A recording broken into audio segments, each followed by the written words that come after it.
And at the beginning of it all, a boy leaves his home and begins to train water magic until suddenly he is transported to a mysterious place. And then he is approached by a being who reassures him by saying that they are not in the afterlife. Having said that, he addresses the boy calling him Madara Ryou and reveals that he ended up dying after a car accident. Upon hearing this, Ryou remembers this fact and asks if that being is a god. At this, the creature claims to not be a god, but a simple angel. And as the conversation progresses, Ryou understands that he will be reincarnated in a new world. However, he still doesn't know exactly what he will do in this unknown place. In this, the angel leaves him free to do whatever he doesn't understand in this new world. After all, he wasn't assigned to the place to do anything. Upon hearing this, Ryou decides that he will live peacefully, seeking only happiness in this new world that he is about to go to. And in the meantime, the angel continues to explain to him how the world will work, and says that the place is called Phi and will have magic. However, only 20% of humans can use it. As for Ryou, the angel informs him that he has an aptitude for water magic, but since his goal is to have a peaceful life, the angel decides to send him to the Rondo Forest, and in addition, he will also grant Ryou a house and supplies for 2 months. And upon arriving at the place, Ryou finds a book on the table where there are several species of monsters, so that he can get to know better the creatures of the new world where he lives. And even realizing that the alphabet is different, Ryou is amazed to see that he is able to read those scriptures. And as for water magic, Ryou can master it without even saying anything, just by imagining the shape of the water in his hand. And although this speeds things up, Ryou is annoyed, as he liked having to repeat the intonations to make the water appear. And well, when trying to fill a bathtub with his water magic, Ryou realizes that he is only able to summon water at room temperature, something that leaves him disappointed. And when trying to make ice, Ryou faces a new problem, as he is also unable to control water magic to that extent. So, Ryou gets it into his head that he needs to find a way to figure out how to make ice, because that way, he will be able to use a magic like Ice Spear. So, Ryou tries a little harder, visualizing the water molecules molding themselves into a solid state. And finally, Ryou manages to freeze the water in the bucket completely, something that already makes him happy. But Ryou decides to go further, imagining a shape for that huge block of ice. Then, he takes a piece of ice in the shape of a sphere and aims the ice at the sun, thus managing to retain the sun's heat in the ice to make a fire more easily. And as night falls, Ryou feels that he has had a very productive day in this new world, even though it was his first. And after thinking a little more, Ryou deduces that if he applies the same logic that made him able to have ice, he will also be able to produce hot water. With that said, he leaves the bath and heads to the kitchen to make something to eat.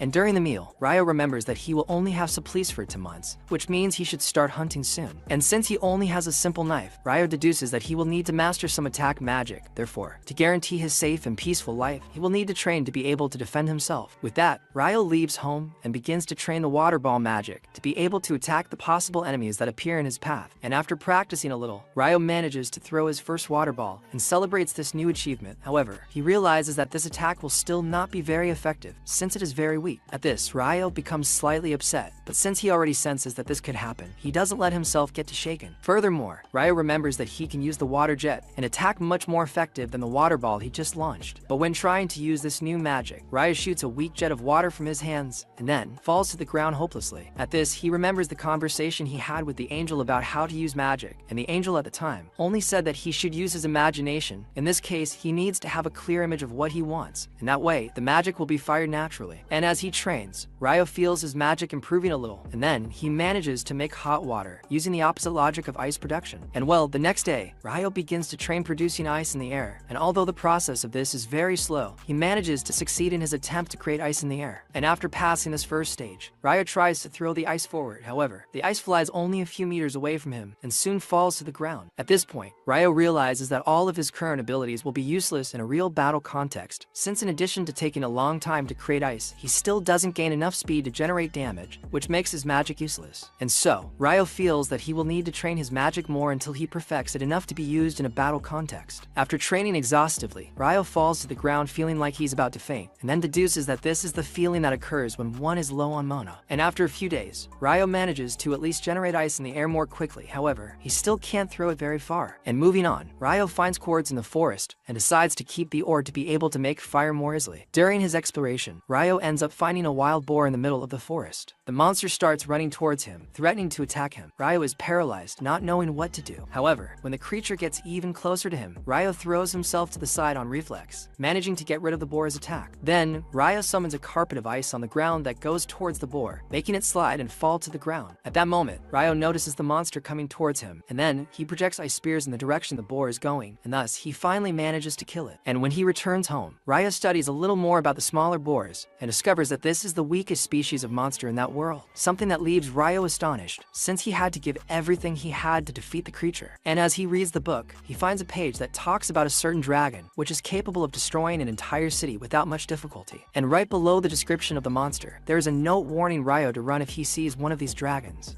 But still on the same note, it is said that it is practically impossible to escape the dragon. Moving on to the next page, Ryou reads about demons, which in this case are a race of unknown origin, so the only thing they can do is pray to never come across a demon. And upon realizing how vast this new world can be, Ryou sighs in frustration, as he realizes that there is still a lot he needs to learn. And well, at another point, Ryou decides to go out for a bit to pick some fruit, when suddenly, he comes face to face with a giant hawk that starts attacking him. But during the fight, Ryou manages to deflect the monster's eye, forcing him to have to retreat from the fight. Seeing the creature in the distance, Ryou falls to the ground, sighing in relief, and notices that his longed for peaceful life is getting further and further away. And when he gets up, he notices that he has lost track of the house where he was, but he continues on his way, believing he is in the right direction, until suddenly, he comes across a headless warrior in a river, but ignores him and continues on his way. A few days later, Ryou manages to launch a more powerful jet of water, this time, cutting a rock from end to end, and with that, Ryou feels for the first time that he is beginning to get used to how magic works in that world. And when he returns to the headless warrior, Ryou notices that it is a Dullahan, a being that the book does not mention, either because it is not a monster or because it is not a monster that would be in a beginner's book. And suddenly, the creature begins to attack Ryou with its sword until he falls to the ground exhausted. And although he is unable to defeat the headless warrior, Ryou says he has a purpose in always going to face that being. In this case, he feels that the headless warrior is willing to train him. And suddenly, during the training, Dullahan summons an ice sword and approaches Ryou, as if telling him to master that technique. And suddenly, the Dullahan hands the sword to Ryou and turns his back to leave. And another day, Ryou comes across the killer hawk from the other day again, and although the monster is darker, Ryou can recognize it by the cut it made in the creature's eye. From this, he deduces that the monster has evolved. And suddenly, the monster begins to attack him. In this, Ryou projects 10 ice shield barriers to protect him. However, the monster manages to destroy the barriers one by one, and then Ryou projects his ice spears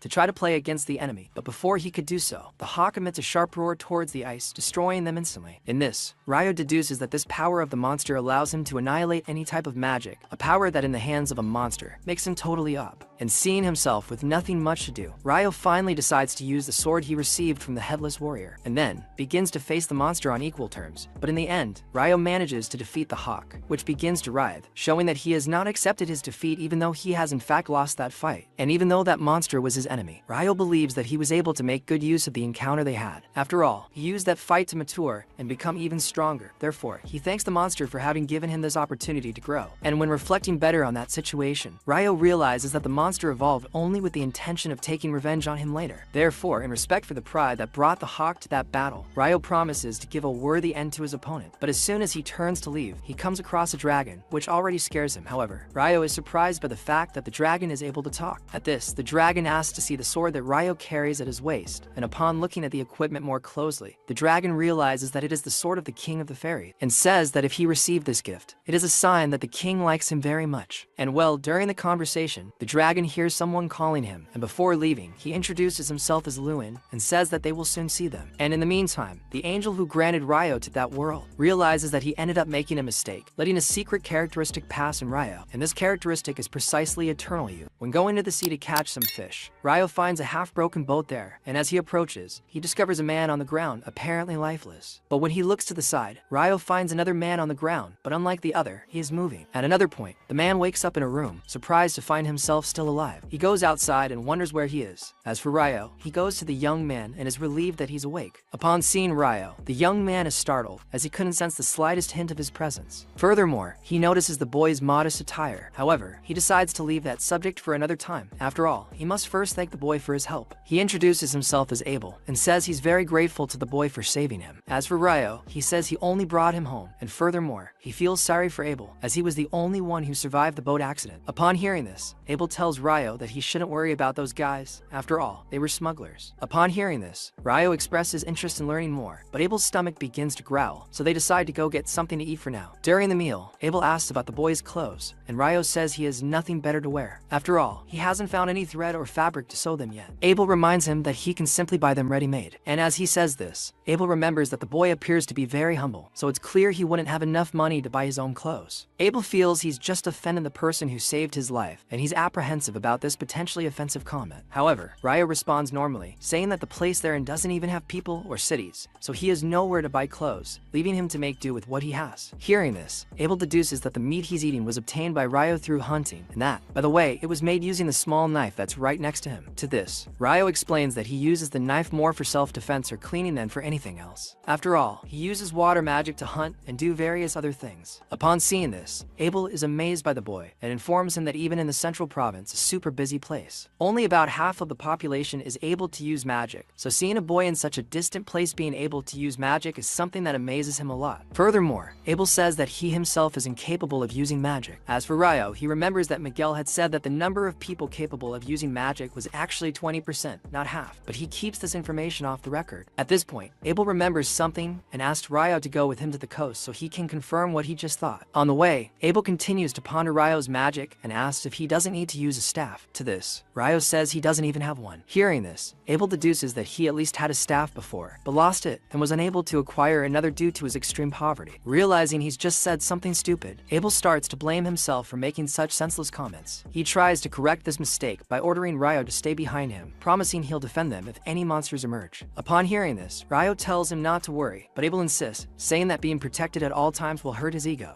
And well, when they reach the slope, they notice that the bodies of the smugglers have all disappeared from this. Ryou deduces that they have been eaten or carried away by the sea. As they talk, Abel notices the boy being formal with him and asks Ryou to stop treating him with such respect. After all, he's the one who was saved there, and so he believes he owes him all that respect. Upon hearing this, Ryou decides to treat him as he asks. Well, after searching the entire boat, Abel says he couldn't find what he was looking for. Ryou asks what he plans to do for now, and Abel says he'll meet his friends in the city of Loon. Hearing that strange name, Ryou says he's never heard of that place, but believes he should head north. With that, Abel thinks a little more, and then invites Ryou to go on this trip with him. But upon hearing this sudden proposal, the boy is confused, but Abel explains things better, and says he's actually hiring Ryou to go on a mission with him. In this case, the boy must help him find Loon, as Abel doesn't even know where he is. And after thinking a little more, Ryou accepts the job offer and offers to be Abel's guide. However, he asks them to leave the next day. After all, Ryou still needs to prepare for this trip. As night falls, Ryou says he's going out to find a certain someone. He then meets the headless swordsman, who informs him that he'll be away from the Rondo forest for a while. He raises his sword and says he'll fight more seriously than usual. After the fight, Ryou prepares to leave, but before he leaves, he receives a cloak from the headless swordsman. The next day, Ryou leaves home, ready to continue his journey. But as he walks a few steps away from the house, Ryou turns to look at his home one last time before leaving. As they delve deeper into the forest, they encounter a giant boar. Abel tells Ryou to step aside, as he will deal with the enemy alone. Ryou takes down the enemy with a single strike using a combat skill. Seeing this, Ryou is impressed and asks what a combat skill is. Hearing this, Abel remembers that mages don't actually use such techniques during combat, and then explains that combat skills are techniques used by sword hinos and other weapon wielders, unlike mages, who use only magic to face their enemies. As they continue on, they encounter the lizard folk. Abel decides to turn around to avoid facing the monsters, but as soon as they turn their backs on the creatures, Ryou notices the lizards approaching. Hearing this, Abel realizes he has no choice but to fight them. As for Ryou, he decides to use his magic to aid in the fight. Seeing that he can cast magic even without a staff, Abel is impressed and asks what spell he just used. Ryou tells him he just cast a spell called Icicle Spear. With that said, Abel calls him to continue their journey. However, Ryou asks him to wait a bit, and so he uses his magic to generate a glass of water. After all, they must always stay hydrated while walking through the forest. And as they continue on, Abel shows the neighborhood a coin from his kingdom, something that impresses Ryou. After all, this is the first time he's seen money in his entire life. Abel explains a little more about money to Ryou, explaining that each nation designs its own coins. And when talking about some kingdoms close, Tobal mentions the name Dabui to Ryou, giving him a strange look. Upon seeing this, Abel asks if something's wrong, and Ryou then says that the name is very cheesy, and since it's the name of a nation, it should have been thought through more carefully. After all, Ryou would never want to say he came from a place called Dabui. And well, moving on, Abel notices the place is devoid of many trees, which gives them a wider view. And suddenly, the rocks in the place begin to be levitated and thrown at them. Seeing this, Abel realizes they're not, in fact, in the middle of the stone golem's nest. He attacks one of the golems, opening a hole in its belly, but the monster quickly regenerates. As for Ryou, he decides to try a different move. He erects a 10-layer ice wall and slams it against the ground. Seeing this, Abel is shocked and asks what the boy just did. Ryou then says he just crushed a man with his 10-layer ice barrier, so he'll use the same tactic with the other golem. With only one golem left, Abel notices that it can't move, and Ryou deduces that they absorb the energy from the ground, but now that it's down, the golems can't do anything. Furthermore, Ryou notices that there's a magic stone attached to the golem, and although he wanted to collect the stones from the other golems as well, Ryou realizes that he's left them in a condition that's practically impossible to collect. Later, they encounter a behemoth, but soon after, a group of wyverns approaches the location. Upon seeing this scene, Abel deduces that Behemoth will be easily defeated, but he manages to defeat the group of wyverns with just a roar. Later, Abel and Ryou talk about dungeons, and Ryou expresses a keen interest in visiting them someday. Hearing this, Abel says he's in luck. After all, the only dungeon in the central provinces is in the city they're heading to. And well, at dawn, they continue their journey until suddenly, they sense an enemy presence approaching. A giant bird approaches them and threatens to attack. However, Ryou and Abel throw meat into the sky, distracting the bird and causing it to fly away. And although they manage to survive easily, Abel says that the monster from before had a very powerful and imposing presence. And as for Ryou, he assures that in a battle against the monster, they would have been killed. After all, humans were not meant to fight enemies of that size. And as for that place, Abel says that there are rumors of strange things happening there, as there have been many sightings of Behemoth and other dangerous monsters in the area. As for Ryou, he suggests that the wyverns from before came from the north, and so they encounter the creatures there. Upon seeing them, Ryou says they'll need to fight. After all, even though they're very strong, there's no way to prevent that confrontation from occurring. Ryou freezes the enemies to the ground using his ice magic, and then Abel collects the magic stone the monster dropped and says he's surprised at how easily they defeated a wyvern. However, reinforcements from the monsters arrive shortly afterward to confront them.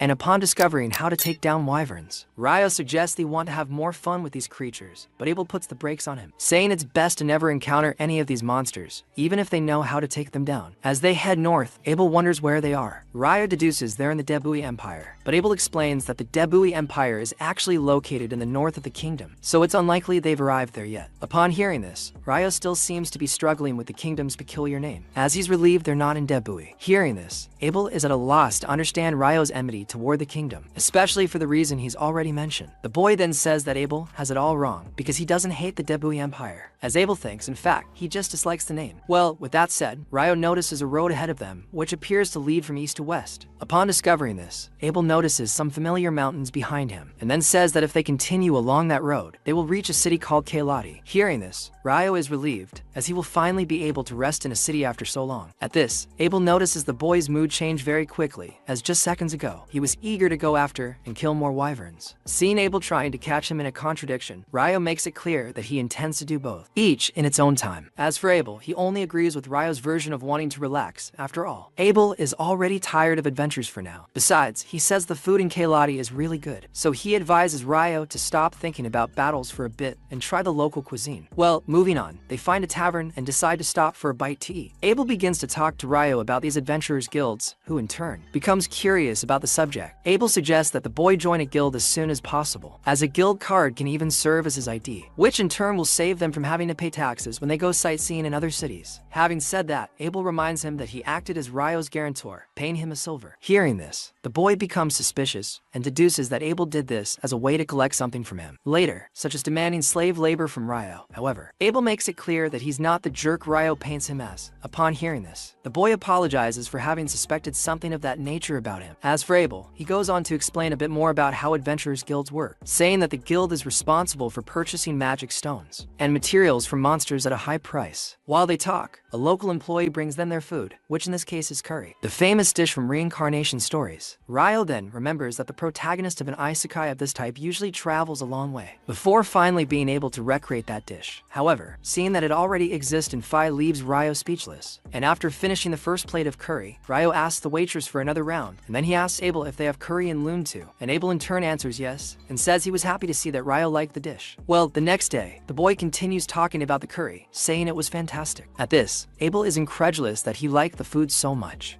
And as for Ryou, he asks Abel not to hide any more delicious dishes that exist in that city. Therefore, Ryou starts asking Abel to tell him the best desserts in the city. However, Abel continues on his way and says that he will take care of that matter later. And well, as they continue on their way, they arrive in Loon, Abel's hometown. On the way to the guild, Abel explains to Ryou how guild rankings work, saying that Ryou will start at rank F, the lowest rank, Once they arrive at the guild, everyone is shocked to see Abel alive, as he had been missing for several days. As for Ryou, he notices Abel crowded with people, so he decides to go outside so as not to disturb their moment among friends. However, as he walks through town, Ryou bumps into a random elf who, upon seeing him, tells him that the outfit he's wearing once belonged to the Fairy King. Hearing this, Ryou is speechless, but the elf says she was just wandering around in his clothes and says the Fairy King must be very fond of him since he gave her one of his cloaks. With that, the elf apologizes for not being able to speak properly as she's in a hurry. As for Ryou, he continues to stare at her, not understanding anything she's saying. Suddenly, Abel goes outside and finds Ryou to introduce him to his friends. He explains the whole story he had with Ryou, from when the boy saved him to the moment he returned to Lune. Abel asks his friends to treat Ryou well, too. After all, he'll be registering with that guild as an adventurer. At another point, Abel takes Ryou to the reception to register with the guild, and asks that the boy be registered at level D as his endorsement. Upon hearing this, the receptionist is surprised, as no one from the Scarlet Sword has ever endorsed another person in this way. However, Abel says the boy is truly valuable and therefore worthy of working with him. But before officially making Ryou Abel's endorsement, the girl reminds him that Ryou will need to pass some tests to determine the boy's strength level. Upon hearing this, Abel says he was waiting for the guild master to talk about this and a few other things. Seeing that he intends to speak with the master, the girl asks Abel to wait until she goes to get him. After a few minutes, Abel finally comes face to face with the master after so long. Before getting to the main topic, Abel apologizes for having worried everyone about his disappearance. As for the master, he says he had already assumed the worst from the start when he learned of his disappearance. With that said, he notices Ryou's presence and asks who that boy is. Abel introduces him as the man who saved his life, and upon discovering this, the guild master formally introduces himself to the boy, claiming to be Huma Glass, and then thanks Ryou for saving Abel's life. Upon hearing this, Roy again tries to play it down, saying he was simply in the right place at the right time, and therefore believes he's not worthy of all this credit. Moving on to the main topic of the meeting, Abel says he was considering registering Roy as his endorsement, but upon hearing this, Hugh says the boy will still need to pass a test to certify his level. At this, Abel reassures him, saying that the boy is actually even stronger than he is. With this, Abel throws on the table some of the magic stones they collected on the way to Lune. Upon seeing them, Hugh recognizes that they are wind elemental magic stones, but he can't analyze anything beyond that. But upon further thought, Hugh realizes that those stones are from wyverns, and noticing that they have an absurd amount of stones.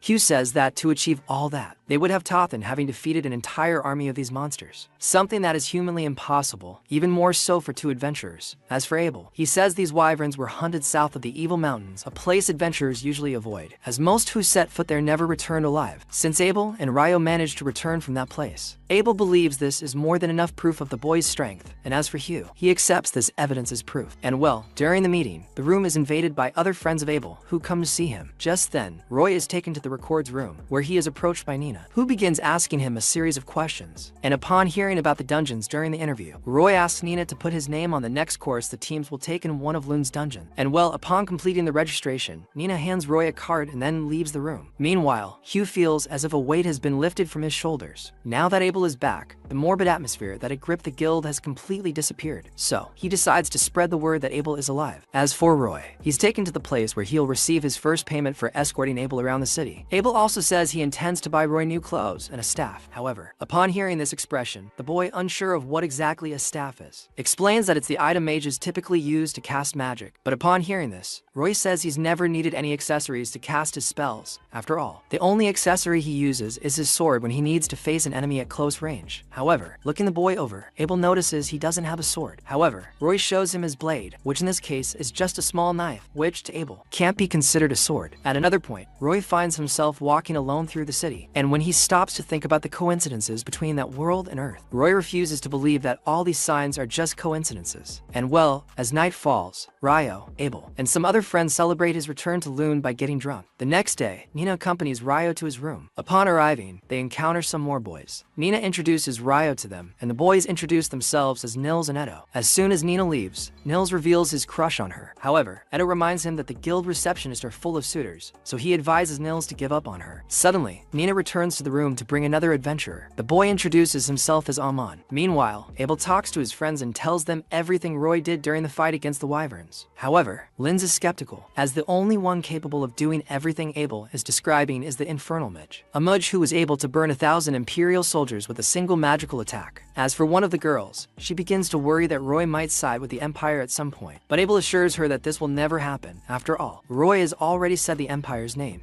And after spending 5 days studying, Ryou and the other students finally learn all about dungeon exploration. So the teacher informs them that they will enter the first layer of a real dungeon later. That afternoon, hearing this, Ryou smiles with joy, as he felt it was taking a while for him to finally experience a real dungeon. But as for Amon, Ryou notices her a little tense about the situation, and tells her it's too early to be nervous about the dungeon, as worrying now will only tire her out later. And even though she knows this, Amon still can't control himself. Meanwhile, the teacher calls the students' attention to him and says that before they leave, he will answer any questions they have. At this, Ryou raises his hand and asks if there's any way to go straight to a layer he's already passed. Hearing the boy's question, the teacher is surprised that he knows this even without having set foot in a dungeon before. He then replies that there are dungeons with such a mechanism in the southern provinces, but he won't find anything like it in the Lune dungeon. And since he's only heard rumors about it, the professor won't be able to say in detail what's really in this southern dungeon. And even without having his question fully answered, Ryou feels satisfied with the professor's answer. As for Amon, she doesn't understand what he meant by going straight to the dungeon lair he was in before aft. She didn't know anything like that existed either. As for him, Ryou says he'd only heard about it, but he doesn't understand much about it either. And well, upon arriving at the dungeon, the professor reinforces what he'd already taught the students, saying that every few years, the dungeon's monsters have been multiplying rapidly in a phenomenon known as the roar of the deep. And often, the monsters that emerge during this period, they reach the surface. So they built double walls around the city, precisely to prevent the invasion of these uncontrolled monsters. And as she listens to the professor's explanation, Amon becomes even more tense, and says that just the name Roar of the Deep is enough to scare her. Upon hearing this, the professor reminds her that this is a phenomenon that occurs once every few years, so they needn't worry about it happening out of nowhere, as it's very unlikely to happen now. Along the way, Ryou tries to calm Amon down again, telling her she really needs to relax. And well, upon reaching the first layer of the dungeon, the teacher reminds the newcomers that there are no monsters there, so they can explore the environment as they please without worrying about anything. However, he asks the students not to stray too far from the entrance. But as they blast through the dungeon, Ryou and Amon sense a presence coming from a dark area of the dungeon, but Ryou says the monster is a good distance away. With that said, Ryou decides to paralyze the creature with his magic, and asks Amon to attack him as soon as he does. Suddenly, the enemy they sensed appears. Ryou recognizes the creature as a soldier ant, a monster from the beginner's guide he's already read. According to the book, Ryou says the simplest way to deal with the creature is by attacking the base of its neck. Having explained this, Ryou paralyzes the monster with his magic, and orders Amon to continue the rest of the work.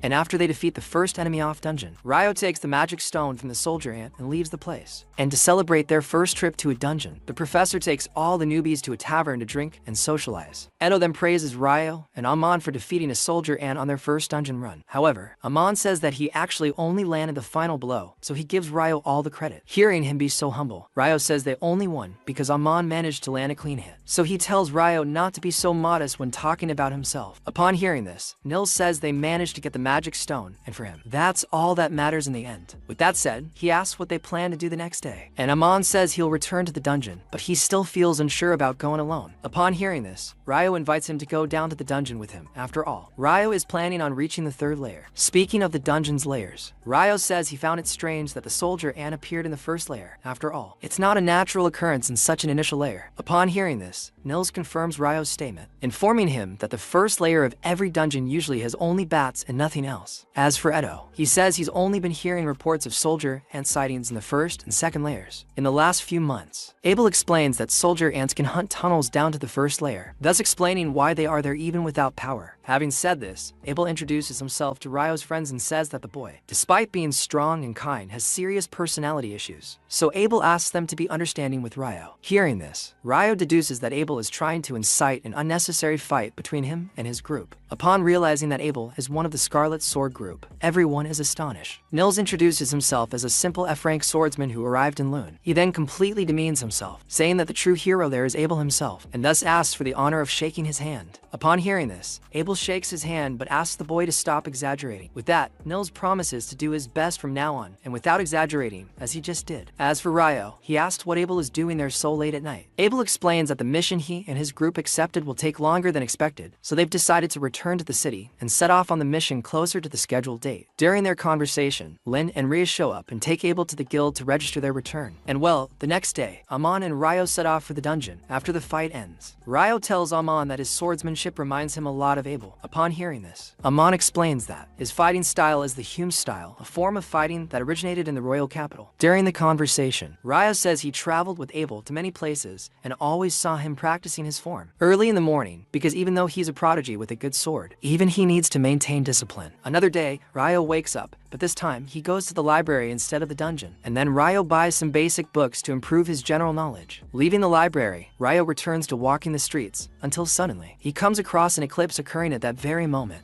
And to make matters worse, Ryou notices the mood the world around you becoming different and scarier. Suddenly, a demon girl arrives and notices Ryou nearby, deciding to launch an attack. As for Ryou, he realizes that the being is as powerful as Being Griffin, so he feels the best course of action would be to flee. But before he can do anything, Ryou is attacked by the girl, and he defends himself by reinforcing his ice barrier. Seeing that Ryou has managed to protect himself from her attacks, the demon girl is visibly surprised, but upon realizing that Ryou is wearing the Fairy King's robe, she begins to understand who she is dealing with. Still, she makes it clear that she will tear Ryou in half regardless of who he is. During the fight, Ryou finds his opponent's speed strange, due to his own rapidity, and deduces that she is using wind magic to increase his speed. However, Ryou can keep up with the demon's high speed, and believes that if he remains on the defensive, the demon won't be able to kill him so easily. Furthermore, Ryou notices that the girl's attacks aren't as effective as his master's. With that said, Ryou strikes the fire magic in the demon girl's hand before she can fire it. Seeing the boy shooting magic so quickly, the demon calls him a monster, and as for Ryou, he attacks his enemy with all his might. During the fight, he notices the girl's wounds healing faster than he can hurt her. A few more minutes into the fight, the demon girl realizes that her time to fight Ryou is finally up, and for now, she decides it's best to leave. As for him, Ryou tells him she was already taking her time, as he wanted her to leave much earlier. Hearing this, the demon girl is disappointed in him, as she thought Ryou was enjoying the fight just as much as she was. During the conversation, the demon introduces itself as Leonor Rocca Albuquerque, and then leaves but says they will fight again. After all, the boy's enormous strength has caught her attention, and will certainly attract the attention of other demons like her. With that said, she asks that he not be killed by any other demon, as Leonor wants him killed by her hands. And she makes it clear that she will be even stronger when they meet again. And well, after finally getting rid of the demons, Ryou decides to return to the library and buy some more books. Meanwhile, Edo and the others are ambushed by a group of adventurers. Edo complains to the boys, saying they had the upper hand by ambushing them. Hearing this, the group leader reminds him that monsters in a dungeon don't usually warn when they're going to attack, so they should be more alert when the enemy approaches. Suddenly, Ryou appears on the scene and takes down all the troublemakers, then reminds the group leader that they should also be careful not to be attacked by surprise. With that said, Ryou asks if the boy will run away with his tail between his paws now that his team has been eliminated. Hearing this provocation, the boy decides to try to attack Ryou, so he can have some semblance of dignity in the face of what just happened. However, he ends up getting the worst of it, taking a punch to the stomach. After leaving the place, they all go to a hot springs bath, and their Ryou partially tells them what happened to him, but hides the part about fighting a demon. After the fight, Amon is healed by basic healing magic. Edo then tells Nils about the goblin archers on the 5th layer, something he finds very strange, as these monsters shouldn't be there. As for Nils, he decides to call it a day and return to the surface immediately. Hearing this, Amon is surprised, as he thought they would stay in the dungeon longer. But seeing him so excited, Nils advises him not to overdo it. After all, he cares only about the team's survival, and anything after that is a bonus. The next day, Ryou remembers Leonor's magic he witnessed the night before. While her power is indeed unbeatable, in terms of casting speed, Ryou believes they are on par. Therefore, he decides to focus on strengthening his weaknesses. After all, that's the only thing he needs to become a more powerful adventurer. Remembering Leonor's instantaneous approach, Ryou deduces it's wind magic, and then becomes envious of her magic. But then, he realizes there's no point in envying something he can't have. Therefore, he should think of a similar ability that uses water magic. And when he thinks about it briefly, the first ability that comes to mind is the water jet, which in this case is an ability he's already used underwater to emerge. But he hasn't yet tested it on land. In this, Ryou creates an ice corridor with his water magic, and then projects several jets of water directly behind his back, intending to push him under the ice corridor to gain speed. Thus, he believes he can copy Leonor's instantaneous approach ability. However, Ryou ends up failing in his attempt to do so, and so, he gives up trying to replicate this ability. Instead, Ryou decides to go to the library to learn more about demons and alchemy. Meanwhile, Lin picks up some forbidden spellbooks, but doesn't find what she's looking for. She was looking for a spell capable of conjuring a thick wall of ice in the air, or even strong ice spears to pierce a wyvern's defenses. As expected, she finds nothing. From this, Lin deduces that these types of spells she's looking for, if they exist, are original spells, so they won't be in a simple forbidden spellbook. Suddenly, Lin is interrupted by Sierra, who comes to check on her after a long time. Seeing Lin leafing through several books looking for something, Sierra finds Lin's behavior strange, as she's not usually that studious. Lin explains that she was just researching something, but in the end, she found no information about it. During the conversation, Lin remembers that Sierra was away from Lune at the request of the royal capital, and then comments on her trip. At this, Sierra says she needs to go out on business again, so she says goodbye to Lin and turns to leave. Meanwhile, Nils and the others return to the guild and are greeted by Nina, who is surprised to see them back early. Edo then tells them they have a good reason for their sudden return. They found a mysterious magic stone, which they suspect is the Goblin Archer's magic stone.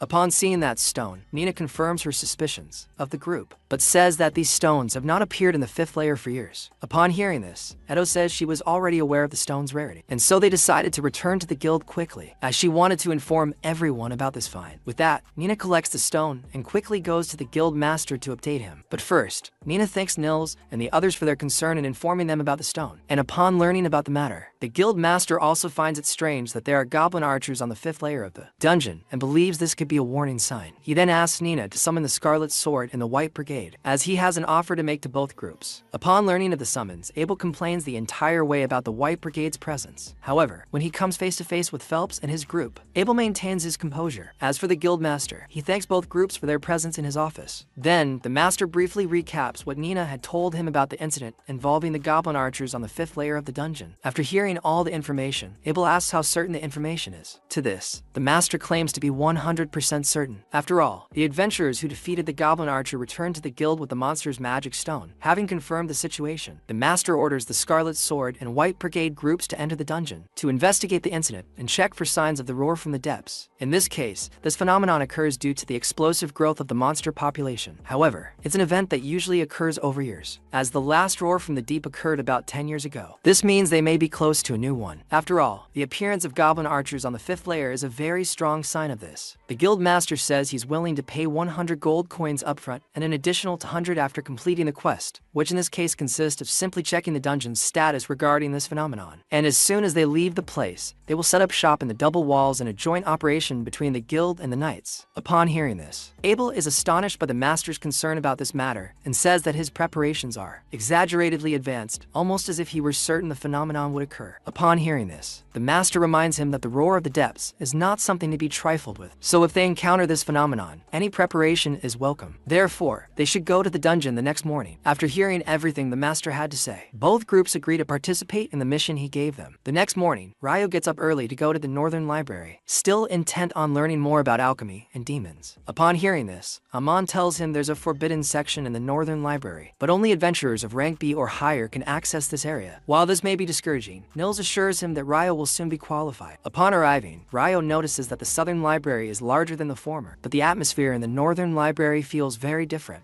And when thinking about asking an attendant, were they rereading the books about demons, Ryou realizes he would be seen as crazy if he did so. And once in the dungeon, all the adventurers from both groups arrive, ready to begin their quest. But before they open the dungeon door, Abel senses something strange coming from inside, and so he asks Lin to use her spell to look at the first layer of the dungeon. And as she does so, Lin notices the presence of dozens of monsters, suggesting that the phenomenon of the Rudigo of the depths is already at work. Then, the master orders everyone to retreat and accuse the knights and the guild of what they've just discovered. Meanwhile, Ryou is approached by Sierra in the library, and she says she already had a feeling she'd see him again. With that, she asks what he's looking for there. He considers asking about the books on demons, but ends up letting it slide and instead asks where the books on alchemy are, as his ultimate goal is to create a golem with the knowledge he gains from them. Hearing this, Sierra asks him to accompany her, as she knows absolutely everything in that library. Eka then leads him to a shelf where the books he seeks are located. Meanwhile, the guild master and the two groups wait for the goblins to leave the dungeon and then begin their attack to keep the north side as safe as possible. During the combat, the guild master notices that even with the knight's help, the fight is still not going very well for them. After all, there are more goblins leaving the dungeon than there are fighters outside to stop them. The guild master notes that this time, the goblins are in even greater numbers. Little by little, Abel and his team run out of arrows to fight, but the other adventurers bring more arrows, which they have scavenged from all the weapons stores in the city. And furthermore, he says he received a message from the guildmaster, who believes there's something even bigger waiting for them behind the goblin horde. However, this creature will be left with a scarlet sword to face, so Abel must be on standby. Upon receiving this information, Abel asks Nils to let the guildmaster know he's already heard the message, and suddenly, they notice a deafening silence